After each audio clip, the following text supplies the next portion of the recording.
Olá a todos, sejam muito bem-vindos. Esta é mais uma aula no projeto aqui da TV Damásio, no YouTube, o seu canal do direito. Esta é mais uma aula do projeto especial, destas aulas. Nós temos veiculado, portanto, no canal do YouTube. E hoje, um tema também de suma importância. Um tema que eu tenho certeza que você vai gostar. E este tema trabalha a perspectiva exatamente aí dos concursos de cartórios e as carreiras inerentes aí à atividade cartorária. Eu acho que você vai gostar muito porque é uma grande oportunidade de seguir aí na área, portanto, dos cartórios, na área nesta carreira.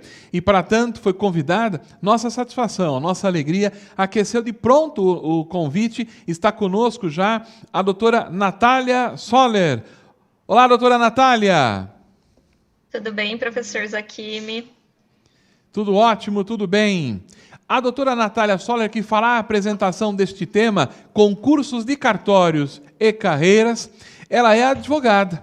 Também mestranda em Direito Romano pela Faculdade de Direito da Universidade de São Paulo e é pós-graduada em Direito Notarial e Registral aqui pelo Damásio Educacional. Nós temos um curso, se você não sabe, nós temos um curso de pós-graduação em Direito Notarial e Registral, em que um dos coordenadores é o professor Vitor Kimpel, a maior autoridade em Direito Notarial e Registral do país. Depois nós vamos fazer a divulgação, inclusive, das obras desse nosso professor aqui do Damásio Educacional e coordenador do curso de pós-graduação em Direito Notarial e Registral.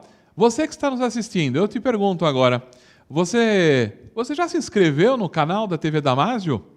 Não? Ah, não. Então vamos parar tudo. Vou fazer aqui uma pausa para que você possa agora, não deixa para depois. Agora, inscreva-se no canal da TV Damásio e clica ali também no sininho, porque aí você vai ser notificado, vai ser avisado de todas as transmissões, de todos os vídeos, todas as aulas e eventos aqui do canal da TV Damásio. Faça isso já, isso nos ajuda, nos incentiva, na verdade, a levarmos o direito para todo o país, o direito para todo o mundo, na verdade, através do canal TV Damásio no YouTube, ok? Contamos aí com a sua participação, com a sua inscrição. E agora, passo em definitivo, portanto, para a sua apresentação, para a professora doutora Natália Soller, que vai falar, repetindo, vai falar sobre concursos de cartórios e carreiras. Doutora Natália, tem a palavra. Tudo bem, obrigada, professor Zakimi. Obrigada mais uma vez pelo convite.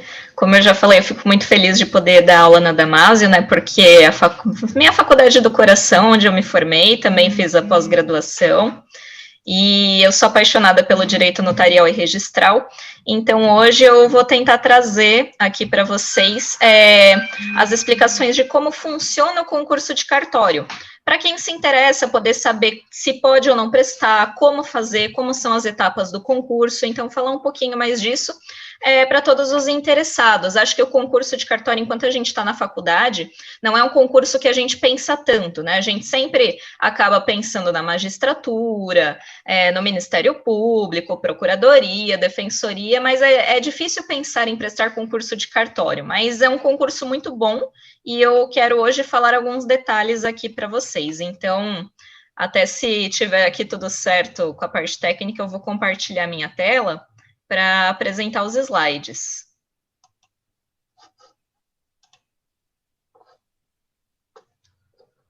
Se tiver tudo ok, vou continuar aqui.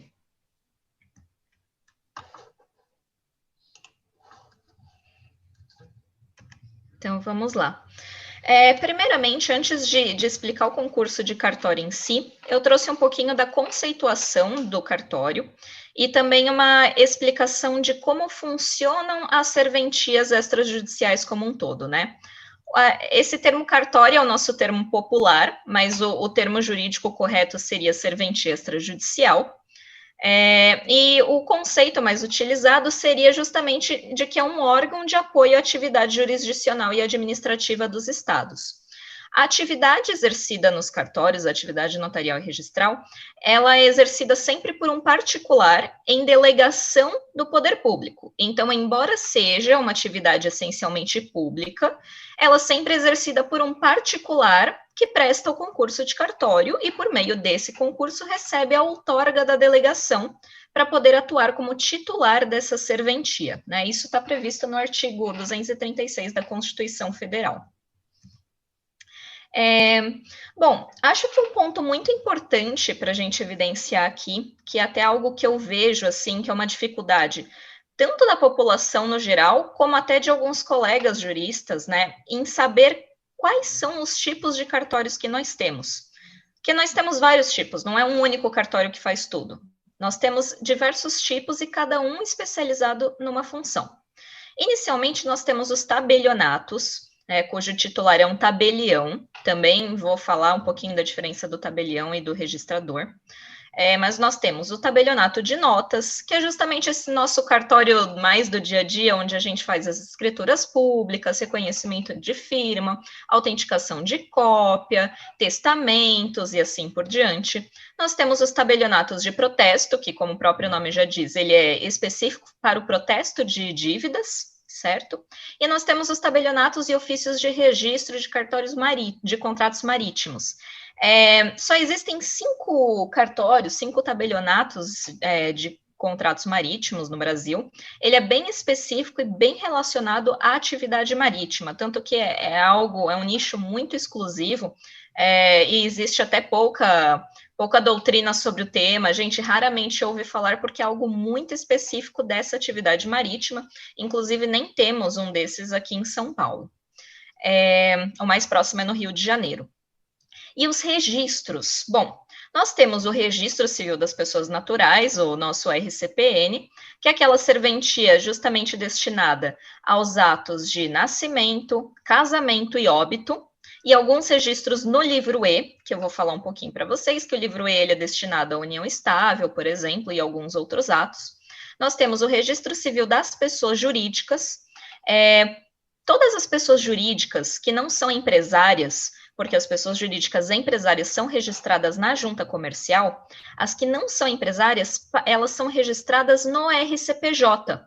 Então, para que elas existam, qualquer tipo de pessoa jurídica não empresária, ela é registrada no RCPJ. E todos os seus atos modificativos ao longo da sua vida jurídica são arquivados lá. Nós temos o registro de títulos e documentos, que é uma serventia, digamos assim, específica para os atos remanescentes. Então, todos os atos que não couberem nas demais serventias podem ser registrados no RTD, sempre com a intenção de autenticação, segurança e arquivamento, e até para dar uma proteção ao documento, né, dar uma conservação ao documento. Um exemplo muito clássico de um ato que é registrado no RTD seria justamente as assembleias condominiais. Então, para que essas assembleias condominiais sejam conservadas e tenham oponibilidade erga omnes, né, para que as outras pessoas possam consultá-las, elas são registradas no RTD. E, por fim, o registro de imóveis, que serve essencialmente para o registro de qualquer ato que esteja relacionado a um imóvel. O registro de imóveis, ele também comporta outros títulos no livro 3, que eu também vou mostrar com mais calma, tais como convenções antinupciais, cédulas de crédito, mas ele essencialmente destinado a qualquer ato que esteja relacionado a um imóvel. Muito bem. Então, acho que é bem importante a gente diferenciar as serventias extrajudiciais, até para a gente poder entender como funciona o próprio concurso, porque o funcionamento do concurso acaba dependendo muito dessa divisão entre as serventias. Bom, também trouxe aqui uma diferenciação que eu acho bastante importante, que é a do notário e a do registrador, tabelião e registrador. Até porque é um termo que a gente vai observar muitas vezes ao longo da nossa vida jurídica, que muitos confundem. Todos chamam de tabelião ou notário, mas na verdade existe uma grande diferença entre o notário e o registrador. Muito embora ambos sejam os titulares das serventias extrajudiciais, concursados, que exercem essa atividade notarial e registral em alguma das serventias, ambos sejam dotados de fé pública, tenham todas essas predileções previstas na lei, eles exercem funções muito diferentes na prática. Por quê? Os notários ou tabeliães, eles são profissionais que recebem manifestações de vontade. Por quê? Porque o tabelionato, essencialmente, principalmente o de notas, porque o tabelionato de protesto, ele acaba sendo uma atividade mais formal, né? Porque é basicamente o recebimento do título de dívida, a verificação daquele título e o protesto da dívida em si, né? Eles notificam o devedor, dão prazo para pagamento, se não for realizado o pagamento, há o protesto. Mas vamos focar aqui, essencialmente, no tabelionato de notas, que é onde é praticada a maioria dos nossos atos. Todos esses atos que o tabelião de notas recebe, eles estão diretamente ligados à manifestação da vontade da parte. E qual que é a função do tabelião ali? Instrumentalizar essa manifestação de vontade. Então, ele recebe um pedido da parte, uma manifestação de vontade de um negócio, de um ato jurídico, e ele se utiliza das ferramentas para instrumentalizar essa vontade, como numa escritura pública, num testamento, numa ata notarial. Então, ele lida diretamente com a vontade das partes, e a responsabilidade dele, nesse sentido, acaba sendo muito maior, porque ele precisa verificar aquela manifestação, ele precisa verificar se as partes têm capacidade para manifestar aquela vontade de fato, se aquela manifestação de vontade está de acordo com a lei, e assim por diante. Então, eu até coloquei aqui nessa tabela comparativa que eles praticam atos meios para determinados fins, ou seja, justamente eles instrumentalizam uma manifestação de vontade e esse instrumento deles será utilizado posteriormente para algum outro negócio para fins jurídicos. Já por outro lado, um titular de registro, um registrador, ele já é um profissional muito mais encarregado da qualificação dos documentos, geralmente elaborados por um tabelião de notas. Então, eles analisam documentos, fazem a qualificação, principalmente isso no registro de imóveis, e eles analisam sempre esse documento no seu aspecto formal. A qualificação, ela não entra no mérito, ela entra sempre nesse aspecto formal. E, além disso, o registrador civil das pessoas naturais e das pessoas jurídicas, ele acaba ficando mais encarregado também da análise ali do documento emitido para a prática daquele ato, seja, por exemplo, um registro de nascimento, então ele toma como base a DNV, um registro de casamento, ele toma como base os próprios documentos apresentados pelas partes para habilitação, um registro de óbito toma como base a DO, e um registro civil de uma pessoa jurídica também toma como base a apresentação dos documentos necessários para a constituição de uma pessoa jurídica. Então, eles não instrumentalizam a manifestação de vontade como um tabelião, mas sim estão muito mais ligados à qualificação de documentos já pré-constituídos, certo? E um ponto final para ressaltar para vocês é que, justamente, o notário, por ele ter que instrumentalizar vontades, eles praticam atos na esfera privada, ou seja, em regra, eles podem praticar tudo que a lei não proíba, certo? Desde que esteja de acordo com os tipos de atos possíveis de praticar numa serventia extrajudicial. Em contrapartida, o registrador, ele sempre está adstrito ao princípio da legalidade.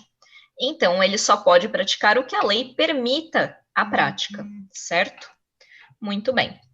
Continuando aqui, trouxe alguns quadrinhos só para evidenciar qual tipo de ato é praticado em cada serventia.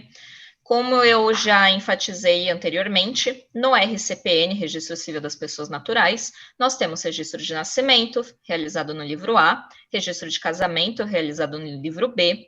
Nós temos os livros auxiliares para registros paralelos, como o registro de casamento religioso com efeitos civis, o registro de natimorto, o registro de óbito praticado no livro C.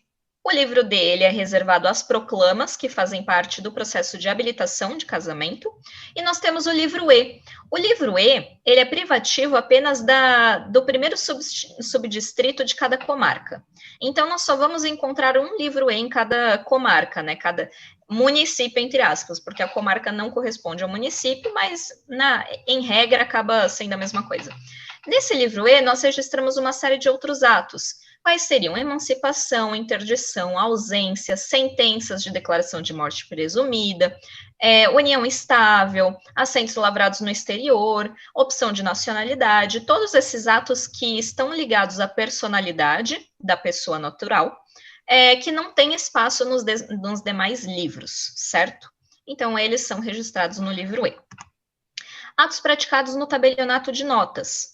Como eu disse, o tabelionato de notas ele é o mais abrangente de todos, porque ele pratica atos na esfera privada, mas os essenciais, os nossos atos do dia a dia, são sempre escritura pública, testamentos, reconhecimentos de firma, procurações, aprovações de testamentos cerrados e autenticação ou cópias, certo? Atos praticados no registro de imóveis. Como eu disse, o registro de imóveis, em sua essência, ele é destinado à prática de todos os atos relativos a um imóvel. Todos esses atos, eles são praticados no livro 2, que é a matrícula imobiliária, certo? Mas também, no registro de imóveis, pode haver a prática de alguns outros atos. O livro 3, ele é destinado justamente a esses outros atos, que são, especificamente, emissão de debêntures, cédulas de crédito, convenções condominiais, convenções antinupciais e penhor de máquinas e aparelhos, certo?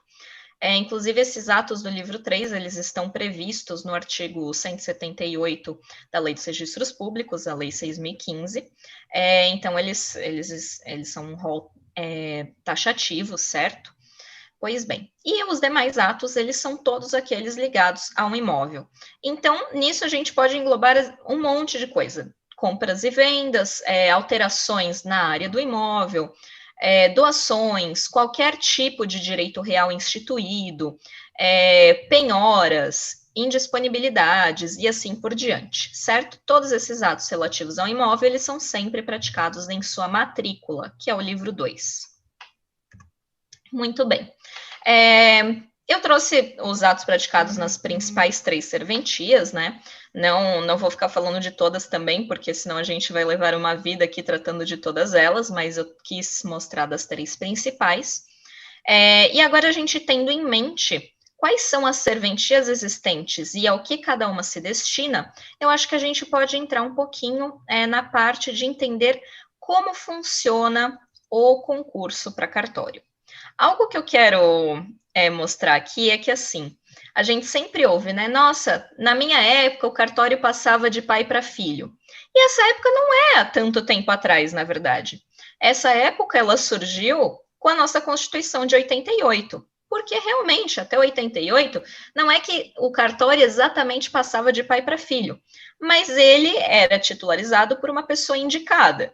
E por uma tradição, essa pessoa indicada acabava sendo o herdeiro, né, do próprio titular. Por isso, existia essa cadeia na atividade, essa cadeia de hereditariedade dentro da atividade. Eu quero mostrar aqui esse histórico de como exatamente surgiu isso no Brasil, né? Como que surgiram os cartórios no Brasil e como que funcionava isso? Quem cuidava do quê? Quem assumia cada tipo de serventia? Então, trouxe um breve histórico aqui para a gente entender desde quando a serventia extrajudicial passou, de fato, a ter essas divisões que nós temos atualmente e a ser titularizada por uma pessoa concursada, certo? Então, trouxe aqui também um breve histórico dessas 3 principais serventias. Pois bem, o registro civil das pessoas naturais. Como que funcionava? Nos primórdios do Brasil, o registro civil das pessoas naturais, que era essencialmente nascimento, casamento e óbito, era controlado pela Igreja Católica, que era realmente, na época, era a pessoa, a personalidade que teria maior capacidade para fazer mesmo esses atos. Eles que tinham um controle populacional, eles que tinham o controle dos casamentos, até porque no início o Brasil não era um país laico, então o casamento ele era essencialmente católico. Ele que fazia esse controle e a Igreja Católica ela estava presente em todos os municípios. Então isso facilitava muito. Então, sempre foi a Igreja Católica responsável por isso, certo? Com o passar do tempo, principalmente a partir de 1850, passaram a surgir uma série de decretos, de leis, que permitiam que o governo assumisse esse controle. Mas, ainda no começo, isso não significava que o governo assumiria de vez. Ele poderia se ele quisesse. Mas, em muitos municípios, principalmente os menores, o controle ainda foi por muito tempo da igreja. Até porque, imaginem, na época, tentar fazer toda essa transferência de dados também era quase inviável. Então, aos poucos, bem aos pouquinhos, o governo foi tomando conta disso, isso levou um processo de 70 anos aí, até elenquei algumas leis, né, aqui, então, só para constar. Lei 586 de 1950 autorizou o Estado a fazer esse controle. Decreto 1144 de 1861 instituiu o casamento laico. Lei 1829, lógico, o casamento laico ele não era realizado na Igreja Católica, por isso mesmo ele era feito pelo Estado. Lei 1829 de 1870, o governador passou a organizar os registros de nascimentos, casamentos e óbitos em cada uma de suas províncias. Mas, enfim, foi um processo muito longo. E a serventia extrajudicial RCPN, pertencente ao Estado, ela só foi consolidada efetivamente com o nosso Código Civil de 1916. O Código Civil, ele passou a prever expressamente a existência do RCPN e frisou muito que ele estava vinculado ao Estado. Foi só a partir daí também, em 1916, a gente começou a ter uma evolução maior desses órgãos a nível jurídico, para que isso fosse efetivamente feito pelo Estado, certo? Então, o RCPN, ele teve esse processo muito ligado à igreja e, posteriormente, só com o nosso Código de 16, ele passou a ser controlado pelo Estado. Muito bem. O tabelionato de notas. Quando surgiu o nosso tabelionato de notas? Ele surgiu essencialmente com o decreto 482, que criou o Registro Geral das Hipotecas, certo? Foi nessa época, também em meados de 1850, que o Brasil sentiu a necessidade de criar maiores organizações relacionadas à propriedade imobiliária, certo? Porque, só para vocês entenderem, a gente estava numa fase muito desorganizada a nível de propriedade imobiliária.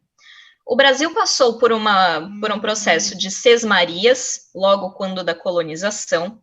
Essas sesmarias não deram certo, que eram de titularidade de portugueses indicados pela coroa. Essas sesmarias não deram certo e, com o término das sesmarias, as pessoas simplesmente começaram a ocupar as terras. E não se tinha definido uma propriedade imobiliária para nada, não se tinha um registro disso. E com uma bagunça e o crescimento populacional no Brasil, o Estado começou a sentir necessidade de ter um mínimo de controle sobre isso. Então foi criado o Registro Geral das Hipotecas. Por que as hipotecas? Porque a hipoteca foi a primeira forma de garantia de imóvel implementada efetivamente no Brasil e muito utilizada na época. Então, tudo que você precisava fazer um negócio com uma garantia, se dava de garantir o imóvel. Isso era muito comum. Então, foi feito um registro geral das hipotecas para constar a existência dessas garantias, certo? Posteriormente, a Lei 1237 de 1864 reformou esse registro geral das hipotecas e implementou mais uma série de regulamentação de como funcionaria o registro dessas propriedades, certo? Em 1885, veio o decreto 9.240, que definiu que o tabelião poderia assumir várias funções. Esse foi considerado o primeiro código notarial. Mas, assim, falando aqui de registro de hipoteca e misturando com o código notarial, realmente fica um pouco confuso, Mas o tabelião era um registrador, fazia o registro dos imóveis? Como que funcionava isso? E era justamente isso. O tabelião e o registrador, eles eram a mesma figura nessa época. Diferentemente do nosso direito atual, o tabelião e o registrador se confundiam. Essencialmente, todos eram tabeliães. Inclusive, primeiro Código Notarial, que eu coloquei aí para vocês, de 1885, ele que trouxe uma série de atos que o tabelião poderia praticar, dentre eles as escrituras públicas, testamentos, etc. E um dos atos era justamente titularizar um registro geral de hipoteca. E lá ele atuaria como um registrador, muito embora ele sim fosse um tabelião. Então a gente percebe que esses conceitos se modificaram ao longo do tempo. E que, até o nosso Código Civil de 16, isso era muito confuso também. Havia uma mistura muito grande entre o tabelião e o registrador. Eu coloquei aqui também esse histórico do registro de imóveis, mas como eu disse, eles estão muito interligados. É basicamente o mesmo. Então, o registro de imóveis também surge lá com o registro geral das hipotecas. Ele tem uma intersecção aí no meio da Lei de Terras, em 1850, que instituiu o registro do vigário, que foi um registro a ser realizado pela Igreja Católica, que não deu muito certo, durou muito pouco, e logo em 1864 veio a lei que reformou o registro geral das hipotecas e regulamentou muito melhor todo esse funcionamento das serventias extrajudiciais. E outra lei que é sempre bom ressaltar, 1973, a Lei 6.015, Lei dos Registros Públicos, mudou o folho pessoal para o folho real. Esse é até um tema que eu abordei na outra aula aqui do canal Damásio, quem quiser assistir, tiver interesse.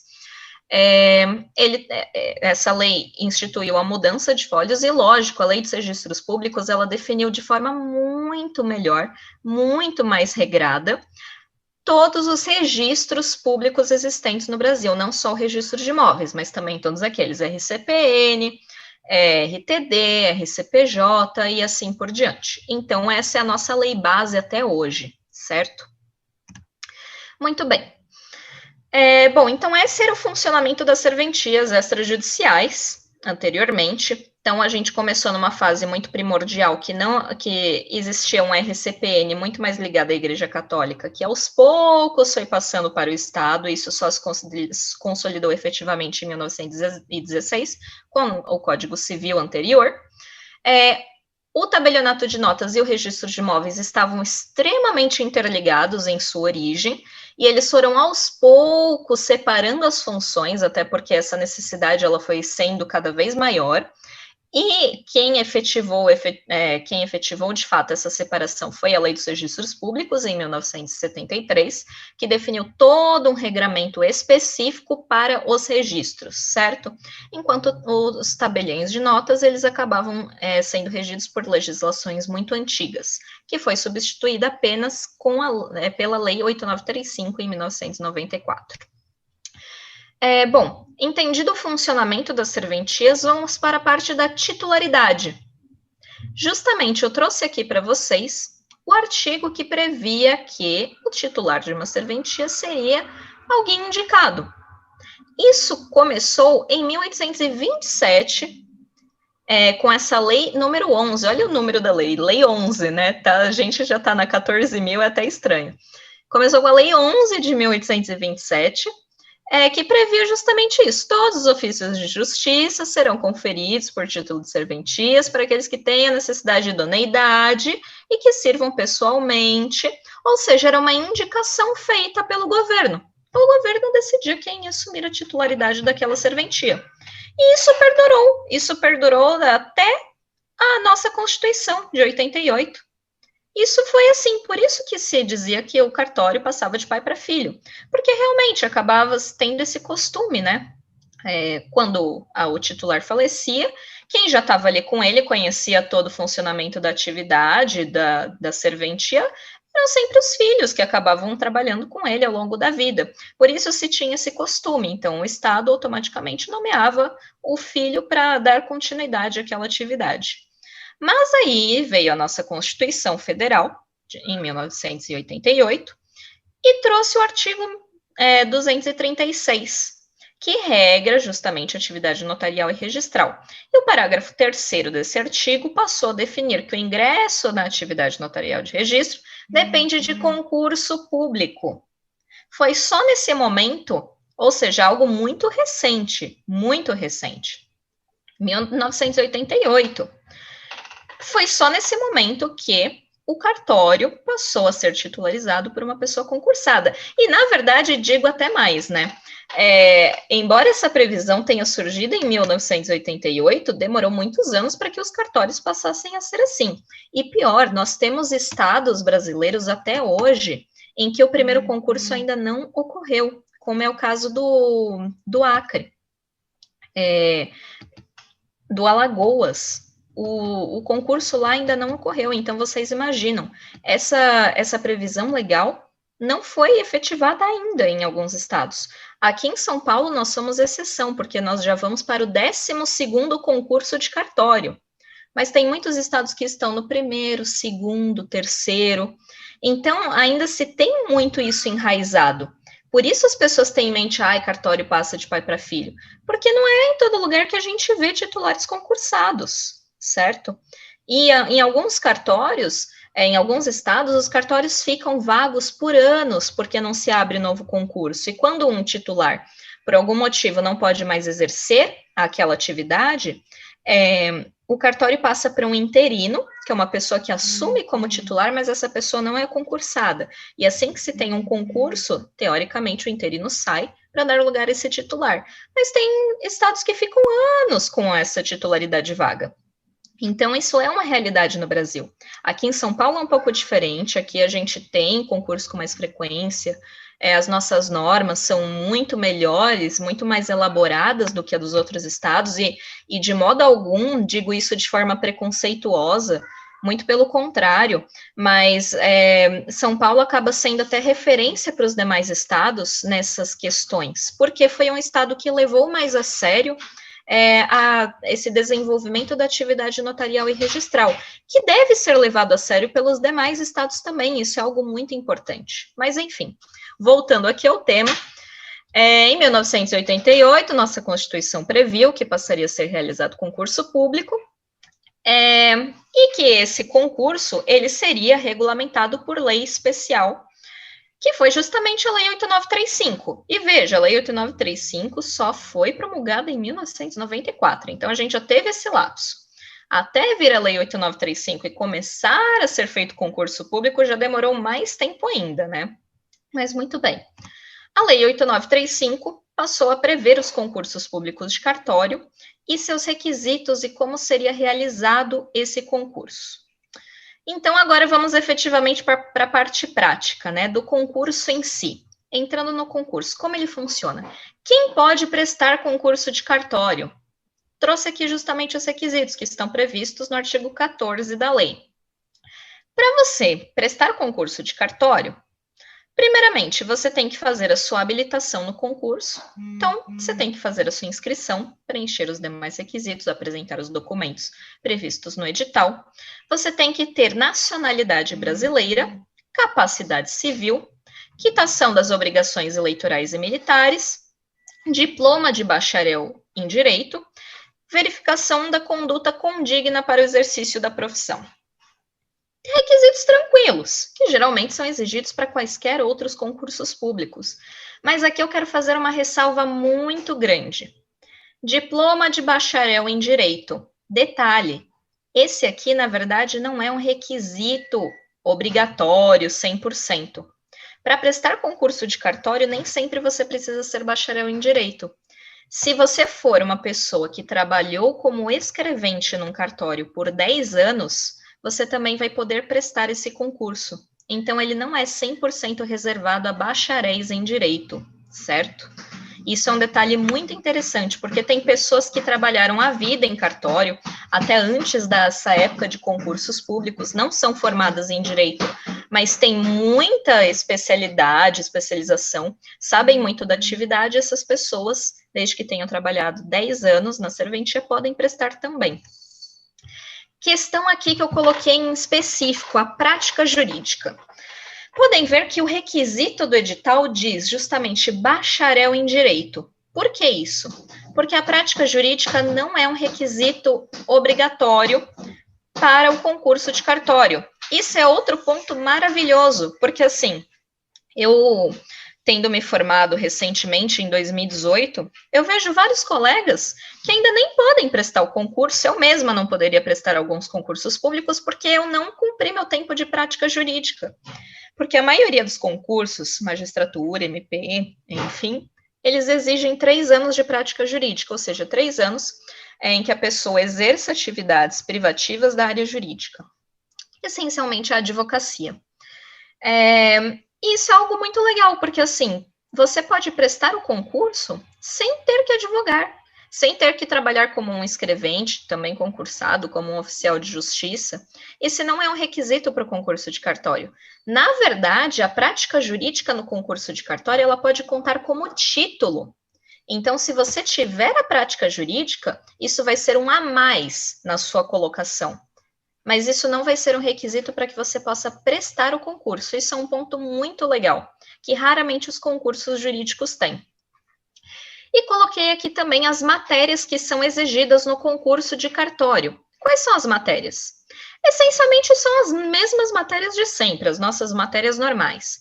Direito civil, processo civil, penal, processo penal, comercial ou empresarial, tributário, constitucional, administrativo, conhecimentos gerais, língua portuguesa, matérias padrões, mas o que nós temos a mais são justamente o que nós chamamos de matérias específicas, que são as matérias do direito notarial e registral. Então, o que cai no concurso de cartório? Matérias, regras do RCPN, do RI, do tabelionato de notas, tabelionato de protestos, RCPJ, RTD e a teoria geral da atividade, que a gente chama. Então, além das matérias normais, conhecidas, nós temos também essas matérias específicas. Um detalhe muito importante antes de entrar aqui no funcionamento da prova, é que o concurso de cartório, assim como a maioria também, magistratura, MP, defensoria, é um concurso estadual. Então, ele é promovido pelo Tribunal de Justiça do Estado respectivo. Então, ele abarca detalhes de legislações estaduais. Na prática das matérias gerais, isso não faz muita diferença, mas para as matérias específicas, isso faz uma diferença enorme. Por quê? Como eu mencionei um pouquinho antes, cada estado tem o seu código de normas. Então, a atividade notarial e registral, ela é regida pelo Código de Normas Estadual. Lógico que nós temos as leis federais, como a Lei dos Registros Públicos, a Lei 8935, a Lei de Emolumentos, mas essas leis, elas são muito esparsas e elas não tratam de toda a matéria na prática. Por isso, cada estado tem o seu código de normas, também elaborado pelo Tribunal de Justiça, que define regras específicas para a prática de atos dentro das serventias extrajudiciais. Por exemplo, o nosso código de normas, aqui de São Paulo, ele é encontrado no site do Tribunal de Justiça, na parte da corregedoria, e é o tomo 2, né? Porque o tomo 1 fala dos cartórios judiciais e o tomo 2 fala das serventias extrajudiciais. Para quem tiver curiosidade, quiser verificar, lá tem um regramento, é como se fosse uma lei mesmo, ele é organizado da mesma maneira que uma lei, e ele tem lá as disposições específicas para cada serventia, certo? Por isso, o estudo para um concurso de cartório, ele deve ser feito sempre a nível estadual. Porque, muito embora as matérias gerais tenham as mesmas regras, lógico, as matérias específicas mudam muito de um estado para o outro. Muito bem. Dando continuidade ao funcionamento do concurso. O concurso de cartório, ele é um concurso de provimento e remoção. O que isso significa? Diferentemente de magistratura, MP, defensoria, procuradoria, em que você presta o concurso uma vez, ingressa na atividade escolhida e começa a construir uma espécie de carreira nessa atividade, no concurso de cartório não é assim. Quando você presta o concurso de cartório, você pode escolher a sua serventia, de acordo com a sua colocação, que eu vou explicar mais para frente. Muito bem. Assumi uma serventia no concurso que eu prestei. E se eu quiser mudar de serventia, como é que eu faço? Eu tenho que prestar outro concurso. Eu não tenho opção. Não é que nem na magistratura, por exemplo, que eu começo numa comarca de interior, posso ir para de uma outra cidade, ser promovida até chegar numa vara da capital. Não é assim. No concurso de cartório, eu tenho que prestar outro concurso, se eu quiser mudar de serventia. Isso acaba sendo bom em certo aspecto, porque as serventias elas são muito variáveis. Então, a gente até fala que tem concursos muito bons, porque tem serventias vagas que são maravilhosas. Não é mito aquela história de que um titular de cartório pode ser milionário. Não é mito. Mas também a gente tem que ver a realidade de cada serventia. Nós temos serventias que podem dar um lucro absurdo e nós temos serventias deficitárias, que são aquelas serventias de interior que não têm grande demanda. Mas uma serventia da capital de São Paulo é maravilhosa, realmente ganha milhões. Muito bem. Então, retomando. Concurso de cartório é dividido em provimento e remoção. Por quê? Para que você troque de serventia, você tem que prestar o concurso novamente. E o que significa o provimento e a remoção? Quando nós temos um concurso de cartório, o Tribunal de Justiça, responsável pelo Estado, eles pedem uma lista de vacância, ou seja, uma lista dos cartórios que estão disponíveis para serem titularizados no respectivo concurso. Essa lista ela é dividida em provimento e remoção. São as mesmas serventias extrajudiciais que podem ser abarcadas, mas o próprio tribunal reserva uma parte para remoção, ou seja, só poderá prestar para assumir aquela serventia que estiver na lista de remoção quem já for titular de um cartório. Se você nunca teve um cartório, nunca foi titular, nunca prestou concurso antes, você só vai poder prestar para os cartórios disponíveis na lista de provimento. Isso faz com que, naturalmente, os melhores cartórios sejam reservados à lista de remoção, ou seja, só quem já tem experiência na atividade extrajudicial vai poder assumir aquilo, justamente porque eles querem isso, uma experiência. Um cartório, ele não é tão fácil assim de ser cuidado, ele é uma atividade extremamente importante. Então, você só assume os melhores se você já tiver uma certa experiência. Então, esses cartórios, eles são reservados à remoção. E é essa regra, que 2/3 das serventias esteja disponível no provimento e 1/3 na remoção. E um detalhe também, ainda que você já seja titular de uma serventia, isso não significa que você só possa prestar para remoção. Não, você pode prestar para as duas listas, o que você quiser. Mas quem não é titular só pode prestar para provimento, certo? Como funciona agora efetivamente as provas do concurso de cartório? Como que são as fases? Ixi, meus gatos estão brigando aqui do lado. Ixi, nossa, peço desculpas, gente. Fazer aqui as coisas em casa acaba sendo assim. Mas vamos lá. Como funcionam as provas do concurso de cartório? Primeira fase é a fase objetiva, a prova de testes, clássica de todos os concursos. Essa prova ela é composta por 100 questões e ela possui caráter eliminatório. Essas 100 questões são divididas entre aquelas matérias que eu listei mais cedo, e a maioria das matérias, lógico, é de direito notarial e registral. A prova aqui de São Paulo, inclusive, em média, 45% das questões são de direito notarial e registral. Segunda fase. Então, passada essa fase que tem caráter eliminatório, ou seja, não é todo mundo que prestou a primeira fase que vai para a segunda, existe uma nota de corte. A pessoa passando nessa nota de corte, ela pode ir para a segunda fase. A segunda fase é uma prova escrita. Essa prova escrita ela é composta por redação, peça e questões dissertativas. Alguns estados, inclusive, eles optam por fazer 2 peças ao invés de uma redação e uma peça, como é o caso do Rio Grande do Sul. Mas aqui em São Paulo, essencialmente, é sempre uma redação e uma peça prática. Essa peça prática é um ato praticado dentro de uma serventia extrajudicial. Assim como a peça prática da OAB acaba sendo uma petição de um advogado, a peça prática da magistratura é uma sentença, a peça prática do cartório é um ato praticado no cartório, certo? Essa fase, ela possui caráter eliminatório e ou classificatório. Aí a gente vai depender muito do edital.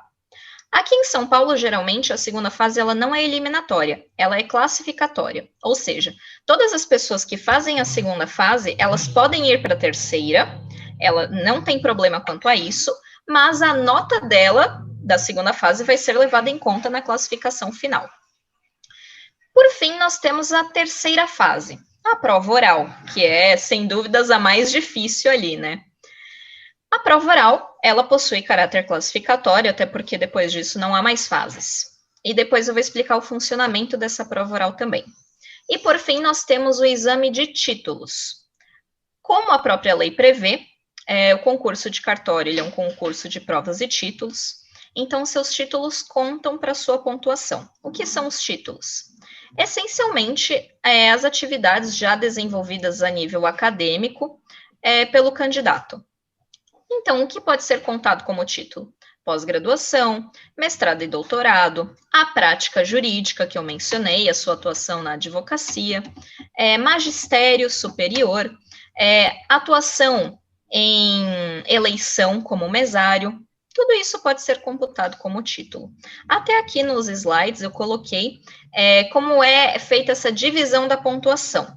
Lógico que títulos mais importantes valem mais. Um doutorado é o que mais vale, por exemplo, vale mais que um mestrado, vale mais que uma especialização. Pois bem, isso aqui é só nível exemplificativo, nem vale a pena ficar discorrendo sobre a pontuação dos títulos em si. Mas voltando aqui para a prova, quero dar mais detalhes de como ela funciona. Muito bem, primeira fase objetiva, segunda fase escrita, terceira fase oral. O concurso de cartório, contudo, ele tem algumas peculiaridades do funcionamento dessas provas. Vamos primeiro analisar a primeira fase. Como eu disse, o concurso de cartório ele pode ser feito por provimento ou remoção. Então, consequentemente, a primeira fase ela terá duas provas, uma prova de provimento e uma prova de remoção. Isso ocorre em regra. São duas provas, as duas objetivas, com 100 questões, a mesma quantidade de questões por matéria em ambas as provas, mas são duas provas. E aquela pessoa que quiser e puder prestar para as duas listas, né, de provimento e remoção, ela vai ter que fazer essas duas provas. Ótimo. Segunda fase, como que funciona?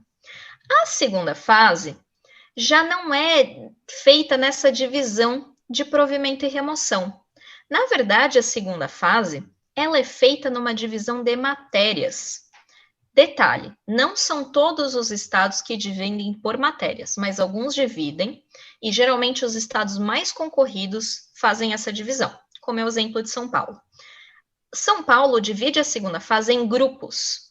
Então, ele divide grupo 1, por exemplo, RCPN, grupo 2, RI, grupo 3, Registro de Imóveis, RTD, RCPJ.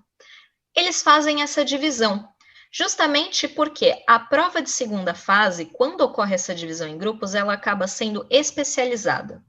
Então, a prova de segunda fase para as serventias de RCPN, elas terão peça, prática, redação e questões dissertativas relacionadas ao RCPN.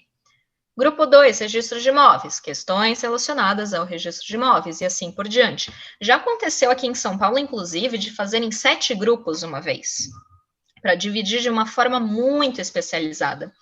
E há quem diz também que o próximo concurso de São Paulo, 12º, vai ser dividido em vários grupos, inclusive vai ter um grupo específico para o protesto, tabelionato de protesto, porque nós estamos com 2 tabelionatos de protesto da capital vagos, que lucram absurdos. Então, eles serão concorridíssimos. Nada mais justo do que ter uma prova especializada que escolha candidatos aptos a assumirem essas serventias.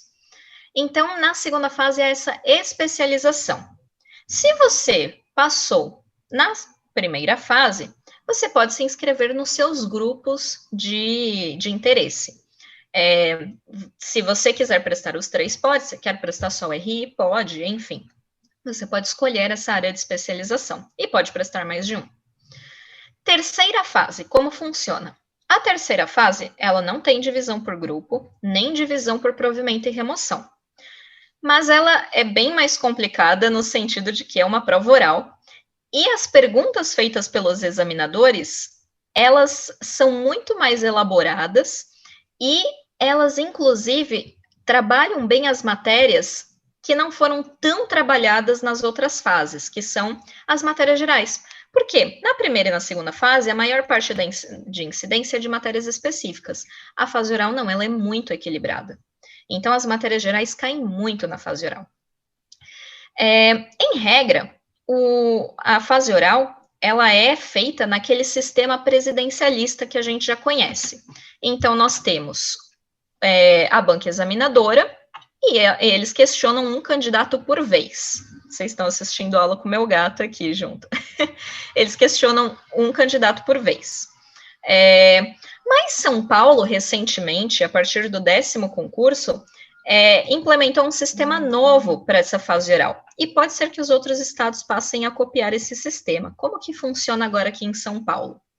Nós temos 6 examinadores, geralmente são 6 em todos os estados.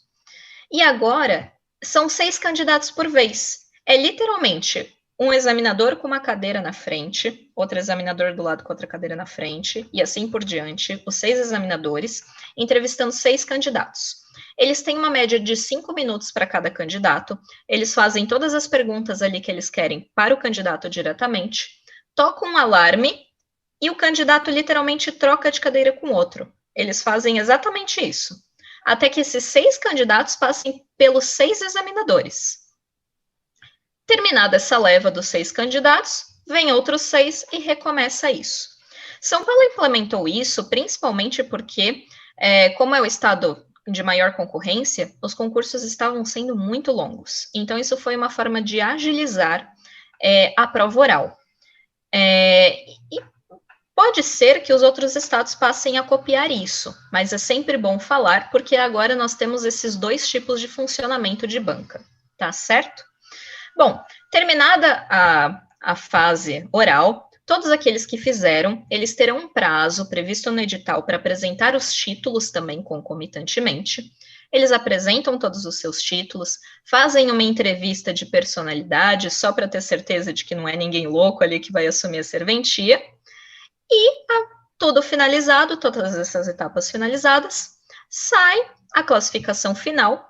E detalhe, a classificação final no concurso de cartório, ela leva em conta todo o seu desempenho. Então, há um peso estabelecido para todas as suas notas, desde a primeira fase, certo? Então, o seu desempenho ele deve ser contínuo ao longo do concurso, não vai valer só o desempenho da última prova da fase oral.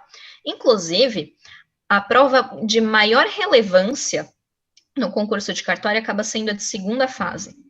Ela é a que dá mais peso para a nota final. Quem vai muito bem na segunda fase, geralmente tem as melhores notas finais, certo? E por que a gente fala tanto de nota no concurso de cartório? Porque, diferentemente dos outros concursos, não basta você passar, você tem que passar bem. Por quê? Como que você assume uma serventia? É por escolha. Os cartórios, eles são assumidos por escolha. Então, primeiro, a pessoa que passou em primeiro é aquele que vai escolher primeiro dentre todas as serventias vagas. Ele escolhe a que ele quiser. Aí vai lá o segundo e escolhe a que ele quiser, tirando aquela que o primeiro já escolheu. Vai lá o terceiro, escolhe a que ele quiser, tirando a que o primeiro e o segundo escolheram. E assim por diante. Então, você tem uma ordem de escolha de acordo com a sua classificação. Por isso, é tão importante a classificação no concurso de cartório. Não basta passar, você tem que passar bem, porque senão vai chegando no final, lógico que sobram as serventias que as pessoas menos querem. As mais afastadas da capital, as que ganham menos, as deficitárias, e assim por diante. Não que não sejam importantes, todas as serventias são importantes. Inclusive, as deficitárias sempre recebem ajuda de custo pelo governo, porque a atividade em si não pode parar. Ela é importantíssima. Mas lógico que a pessoa estuda pra caramba, né, quer ter uma boa renda. Mas enfim, então por isso é muito importante a classificação no concurso de cartório. Muito bem, como eu disse aqui, eu só elenquei os valores dos títulos, né, as pontuações, que às vezes é de curiosidade de alguém, quanto vale o exercício na advocacia, quanto vale o magistério, enfim. Mas esses são pontos mais técnicos que estão no artigo 8º da Resolução 81 do CNJ, para quem quiser verificar com mais calma. Mas eu acredito que era isso. Espero ter conseguido passar uma boa ideia do funcionamento do concurso para aqueles que têm interesse, querem saber se podem e como podem prestar esse concurso de cartório. E acredito que hoje era isso. Também tentei mostrar como funcionam as serventias extrajudiciais aqui no Brasil. E espero que todos tenham gostado da exposição.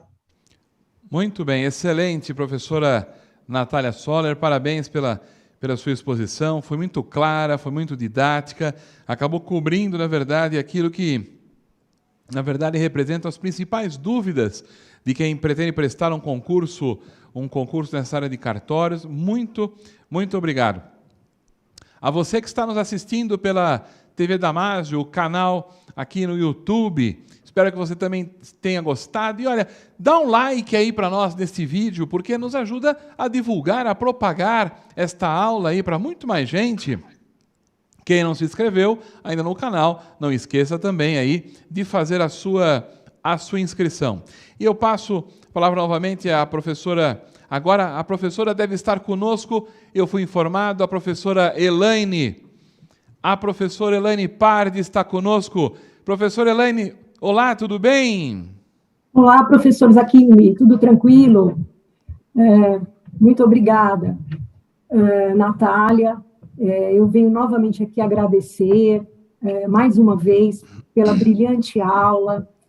Você hoje trouxe aqui para nós o tema dos concursos de cartórios e carreiras, explicou para nós aqui todo o funcionamento do concurso, as etapas, as provas. Eu tenho certeza que os seus esclarecimentos serão muito úteis para todos os nossos acadêmicos, para todos os nossos concursandos, ou seja, para todos aqueles profissionais que almejam aí passar no concurso de cartório. Tá? Então, muito obrigada, novamente aqui, uma excelente aula, e eu só posso agradecer em meu nome e em nome da instituição. E, mais uma vez, eu aproveito para agradecer à nossa Faculdade Damásio pela brilhante iniciativa, por tornar possível aqui para nós essas aulas especiais. Meu muito obrigado a todos os colaboradores que tornam essas aulas possíveis. Meu muito obrigado. Parabéns, mais uma vez, Natália.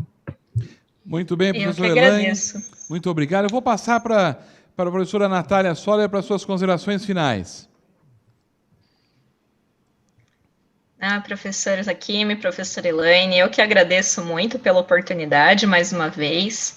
Fico muito feliz de contribuir um pouquinho que seja com a Damásio e com os senhores também que foram meus professores da graduação, então eu fico realmente muito feliz. Eu agradeço de coração mesmo e desculpem a intromissão dos meus gatos ao longo da exposição aqui. Só quem tem gato já sabe como funciona. Fica tranquila. Fique tranquila, professora Natália, que é assim mesmo. Tem que ser assim. Isso é importante. E por essa participação é importante. E olha, o seu gato, portanto, teve uma participação histórica, né, numa aula sua. Às vezes também, nas minhas aulas, quando eu estou em casa, eu tenho um Shih Tzu, que é o Bolinha. Bolinha também participa das minhas aulas. Né? Ele participa latindo, incomodando, às vezes ele pula. É fantástico, não tem problema. Eles adoram participar. Lógico, isso é sempre muito importante. Eu quero pedir também licença para fazer aqui um comentário importantíssimo a você que está nos assistindo no canal da TV Damásio. Você navegou no canal da TV Damásio? Você verificou que nós temos inúmeras aulas especiais, todas elas aí à sua disposição? Não só, como a de hoje, na área de direito notarial e registral, mas outras aulas no direito civil, no direito penal, processo penal, direito eleitoral, direito constitucional, bioética, direito das sucessões. Inúmeras aulas estão ali à sua disposição, para que você possa assistir, compartilhar, curtir. Isso é muito importante, isso nos ajuda a propagar exatamente cada vez mais aí ensinamentos na área do direito. Então conto com a sua atenção. E eu quero não posso acabar aqui esta aula, né, sem antes agradecer, né, agradecer a nossa equipe técnica aqui dos estúdios Damásio, né, que com muito empenho, com muita atenção, com muito carinho, trabalham, portanto, para fazer chegar até você o melhor som, a melhor imagem, a melhor transmissão possível. Porque você sabe, aqui é o canal da TV Damásio, o canal do direito, né, do YouTube, totalmente voltado aí para a área jurídica, para o direito, especialmente para vocês que estão nos assistindo. Eu quero, com muita satisfação também, né, mandar um abraço ao nosso professor Vitor Kimpel, que é o responsável pela área de direito notarial e registral aqui do Damásio Educacional, também coordenador do curso de pós-graduação de direito notarial e registral, que tem uma obra fantástica, uma obra, portanto, a maior e melhor obra de direito notarial do país, que é o Tratado de Direito Notarial aí em cinco volumes, né? Conheça, né? Verifique pela editora YK. Dê uma olhada porque é muito importante e é uma obra absolutamente completa, referência no país na área de direito notarial e registral. Um grande abraço ao nosso professor Vitor Kimpel. Não poderia deixar de também fazer um agradecimento, porque esteve conosco aqui em aulas de direito notarial e registral e coordena, portanto, esta área no Damásio Educacional. Professora Elaine, muito obrigado pela participação, uma grande alegria poder contar com a professora sempre conosco. Professora Natália Soller, mais uma vez, né, eu quero parabenizar e também dizer: vamos trazer um novo tema, um outro tema. A professora tem a liberdade, vamos trazer aqui para nosso canal da TV Damásio, para o nosso público que nos assiste. A todos vocês que estão nos assistindo, não esqueçam, naveguem no canal e até uma próxima oportunidade. Até mais.